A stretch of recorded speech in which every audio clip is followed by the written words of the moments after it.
За тэгэхээр энэ бичлэгийг үзэх гэж байгаа бол та өмнөх бичлэгийг үзсэн байх шаардлагатай. Үзээгүй бол энэ дээр харагдаж байгаа линкээр ороод үзээрэй. Үзчихсэн бол энэ удаагийн бичлэгэндээ тавтай морил. Тэгэхээр Three Extremes киноны 2 дахь бүлэг буюу Cut хэмээх нэртэй бүлгийг өмнө нь хэлсэнчлэн Oldboy болон Handmaid-ийн найруулагч Park Chan-wook найруулснаас гадна гол дүрүүдэд нь Инха дүрээрээ алдаршсан Lee Byung-hun мөн Oldboy-ийн Mido дүрийг бүтээдэг Kang Hae-jun нар тоглосон байдаг. Энэхүү бүлэг нь ерөнхийдөө Saw киноны 1-р анги шиг ихэнх үйл явдал нь нэг газар өрнөдөг төрлийн кино бөгөөд найруулагч Park Chan-wook-ийн яг Oldboy-г хийснийхээ дараа хийсэн кино нь учраас Oldboy-то зарим жижиг талаараа төстэй элементүүдийг catch хийж болно. За тэгээ олон юм яриад яах вэ? Шууд киноныхоо үйл явдал руу орцгоё. Сүгэрш байлаа энэ зүуд байтэн бэчний тэр дууд булам төрх харцсан чинь мас орн галзуурхад ганц гурав номер чинь нугур чинь нуруу чинь төгс эй бад бич зурх чинь төгс чамд хэлэх хүүхс мөр шүлэг. Тэгэхээр кино маань нэгэн хөгшин залуугийн хүзүүг идэж байгаа юм шиг, долоогоод байгаа юм шиг, эсвэл цусыг сороодж байгаа юм шиг бүсгүн зураглалаар эхлэх бөгөөд сорж дуусныхаа дараа хэн нэгэнтэй утсаар ярьж би яг орой хоолоо идэж байлаа. Хоёулаа орой хоолоо хамтдаа идэх үү гэх мэтэр айлгуудж ярьж байгаад гинтл төгөлдөр хуур тоглон удалгүй гэдсэн өвдөд эхэлдэг. За тэгээ саяны хэсэг ерөнхийдөө бол кинон доторх кино гэх юм уу? Кинон дотор маань кино хийгдэж байгаа бөгөөд найруулагчаар нь Lee Byung-hun жүжигчний тоглосон дүр ажиллаж байгаа. Бямба гэдэг нэр өгчихье. Киноны найруулагч гэхээр нэг л тийм хидэр ядар хийсэн ааштай нөхөр төсөөлөгддөг бол найруулагч Бямбагийн хувьд тэр үнэхээр сайхан ааштай, үнэхээр кино багийнхандаа санаа тавьдаг, ер нь л сайн найруулагчаас гадна маш сайн хүн. Таныг энэ дуугыг сонсоод би зураг авалтнаасаа шууд л гүгээд ирлээ. Надад санал тавьсан кино зохиолуудыг би тань руу явуулсан да. Би алинд нь тоглол зүгээр бол. Сэнгэ найруулагч хат тоглоод хэрэггүй. Нөгөөхт нь тоглол. Гэхдээ тэр маш сайн найруулагч үсттэй. Түүний кинонууд найруулагчаа сайн харагдуулахад зориулагдсан кинонууд байдаг. Жүжигчд нь ямар ч боломж авдаггүй. Ямар ч байсан чи карьераа бодож л байгаа бол нөгөө кинонд нь тоглол. Зураг авалтаас гэрлүүгээ буцах замдаа хүртэл их нэртэйгээ халуун дулаан яриа өрнүүлээд л ер нь л түүнийг ямар сайн хүн бэ гэдгийг киноны маань эхний акт бидэнд маш тодорхой тайлбарлаж өгдөг. За тэгээ түрүү харагдсан зураг авалтын сет бол яг Бямбагийн гэрээг дуурайлган хийсэн загвар бөгөөд гэртээ ирэхэд эхнэр нь төгөлдөр хуурын бэлтгэлдээ явсан байх ба хөрөгчөн дээр хөөрхөн мессеж өчж үлдээсэн байгааг нь харахад түүний эхнэртэйгээ харилцах харилцаа бас л тун эрүүл гэдгийг ч харж болно.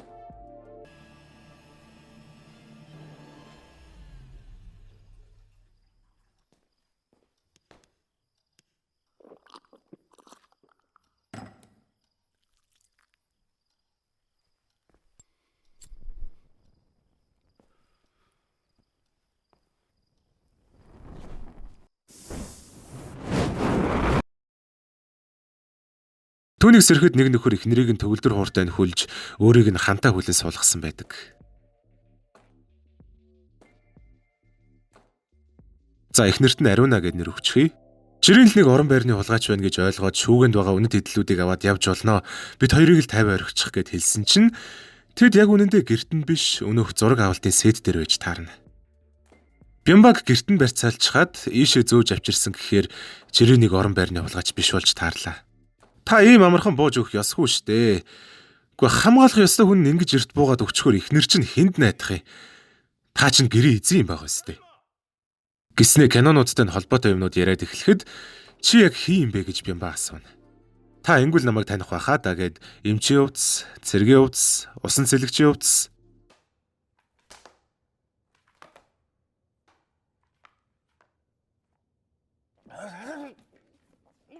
Ready? Action! And cut.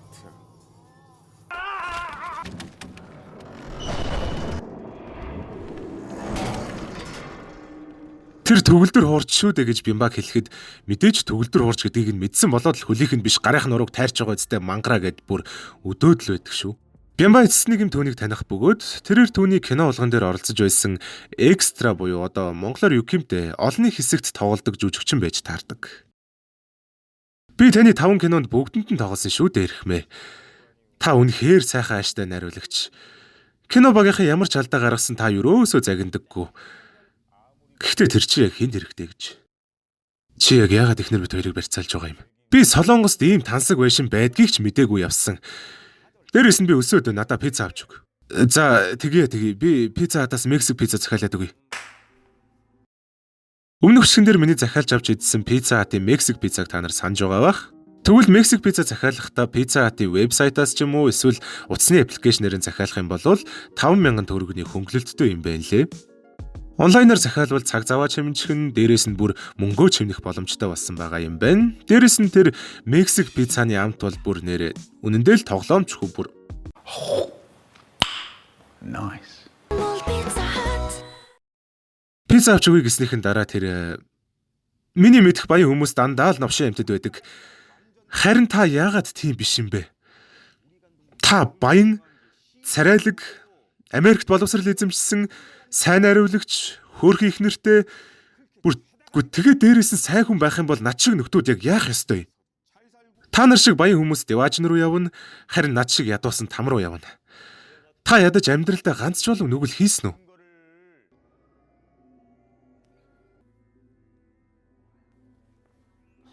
Хэрвээ та энд хин нэгнийг алж чадна гэвэл би эхнэрийг чинь тавьж явуулъя.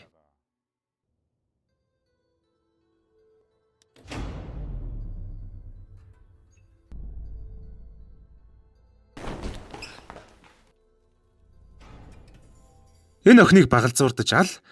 Эсвэл 5 минут тотомд эхнэрийг чинь нэг хураг би тасдна. Юуи.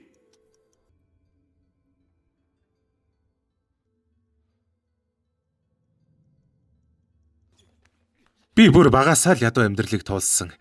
Архичин аав маань үргэлж дүү бид хоёрыг навшуултлан зоддог байлаа. Одоо харин би өөрөө гэртээ согтуу ороод хүүгээ зоддог болсон. Эхнэрээ ч гэсэн би зоддог.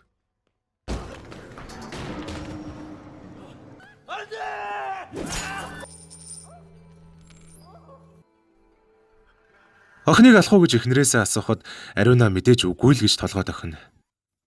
Улмаар бямба сүртэй сэтгэл хөдлөх үг хэлж нөгөө нөхрийг аргадахыг хичээсэн ч болдоо наадах чинь таны кинон дээр гардаг монолог шүү дээ. Тэр киноных нь нэг хэсгээс бүжгэлж үзүүлнэ.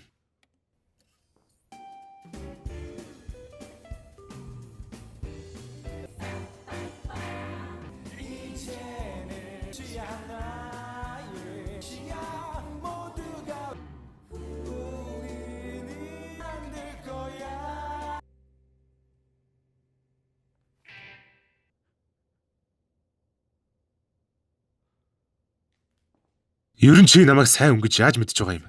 Жүжигчид надаас зөвлөгөө асуухад би сэнгэ найруулагчийн кинонд битгий тоглол гэж дандаа хэлдэг. Учир нь тэр миний өрсөлдөгч. Жүжигчдийн карьерийг бодсондоо ч биш. Зүгээр л тэр новшин кинонд сайн жүжигчин тоглуулахыг хүсдэггүй болохоор тэгдэг юм. Та наадхаа нүгэл гэж байгаа юм уу? Жинхэнэ нүгэл гэвэл би өнөөдөр гэрээсээ гарахаасаа өмнө эхнэрээ боомлж алсан явдал. Би хүүгээ чалах гэж оролдсон. Гэхдээ чадаагүй л дээ.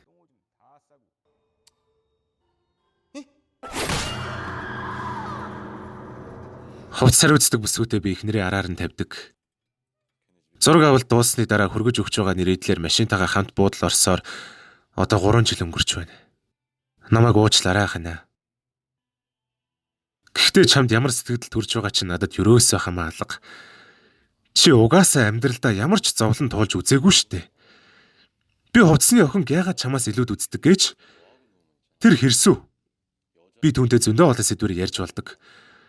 Харин чи зүгээр л гой ганган хувцс, гоо сайхны хагалгааны талаар л боддог.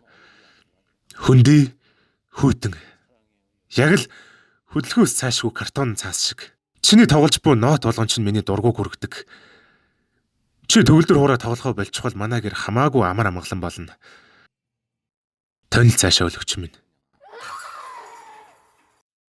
Үннийг хэлэхэд тэр ч гэсэн чамааг араар чинь тавьдаг. Төгөлдөр хуурын багшийг чи бараг танихгүй байх. Гэхдээ л тэр ихнэрт чинь чамаас хамаагүй их жаргал өгч чаддаг. За тэр яах вэ? Та маш сайн инээдмийн кино хийж чаддаг. Тиймээс одоо намайг инээлгээд. Тэгвэл хуруу тасдах цагаа жаахан сунгаж болох юм. Мө гүлэг минь. Чиний аав чинь арчаагүй архичин байсан нь миний буруу юм уу? Чиний жалганы амьдрал одоо миний буруу юу те? Чи зүгээр өөрийгөө халаач. Чи угаасаа хүнд ч хэрэггүй. Би бол алдарт найруулагч Бямба. Би одоо тэгээ чамайг инээлгээд суух уу? Зайл цаашаа. Харь. Хүүдээ хоол хийж өг. Хурууг нь тасмаар байгаа юм бол бүгдийг нь тасдчих. Яагаад цаг алдаад нэг нэгээр нь тастаад байгаа юм? За байж байл та.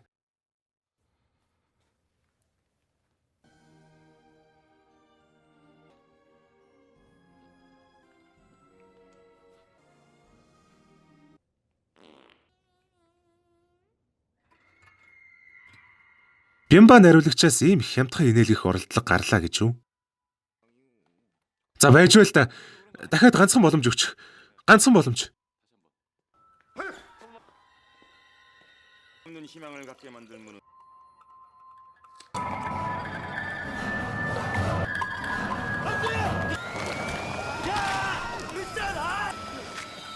Эхнэр чинь хоёр гарандаа нэг хуруутай л үлдэх юм шиг байна да. Тэгсэн чи яг уу одоо хоёр хуруунда цохиур наагаад бөмбөрчин болж болно л доо.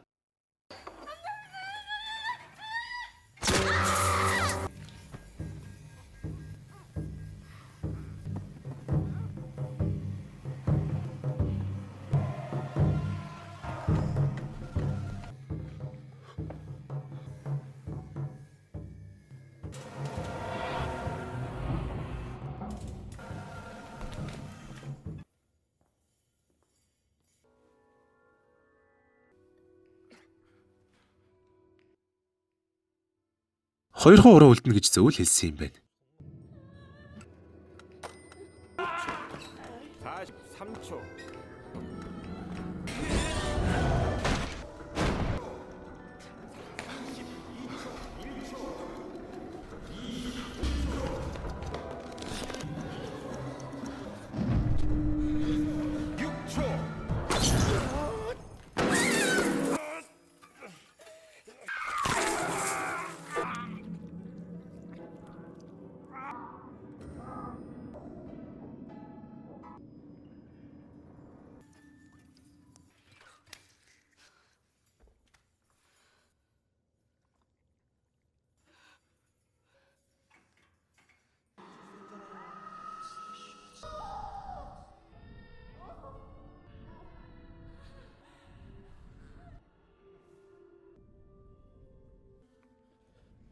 Уучлаарай. Би чатаараа л хичээснийг чи харсан биз дээ. Би ихнэрээ аврах ёстой. Би түүнд хайртай. Чам шиг жаах хүүхэд ойлгохгүй л бах л да. Ханаа би чамайг заавал аварнаа хүлээж бай. Өөр хүнтэй намайг хуурсныг чинь би мартчихнаа. Зүгээр л зүүдгээл бодчихъя. Өнөөдөр болсон бүх зүйлийг зүгээр л зүүдгээл бодчихъя заа юу. Уучлаарай жаалаа. Үнэхээр уучлаарай. Би ихнэрээ аврах хэрэгтэй. Ханаа би чамд хайртай шүү.